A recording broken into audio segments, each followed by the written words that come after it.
before we actually sign up for eBay account, there are a couple of things that we need to keep in mind. So first of all, you need to make sure the device, like a computer or mobile phone, whatever you are going to use, it's not affiliated with any kind of account, other eBay account, which was banned from eBay platform, or the Wi-Fi which you are going to use, for example, in your house, was not used on the eBay account which got banned. Because if you open using a same device or same Wi-Fi, this account gonna get banned again.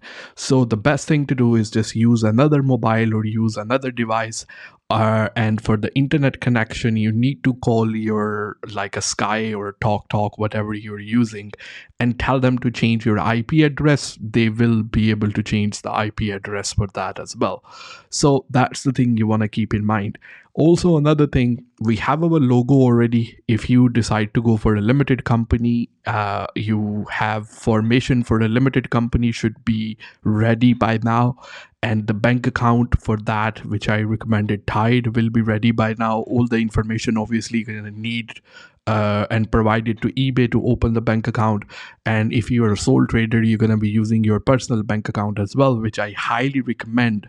If you have only one, open another one which you're just going to use it for the business, so you can keep all the expenses and everything separate at the same time.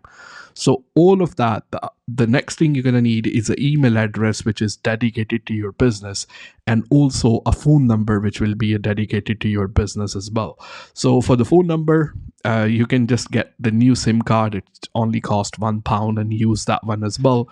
If you don't have it, just email me and I will send you the SIM card for free. I will just ship it over. Just email me, provide me with your address, tell me you bought the course, and I will send the SIM card, like 1 or 2 SIM card for free as well.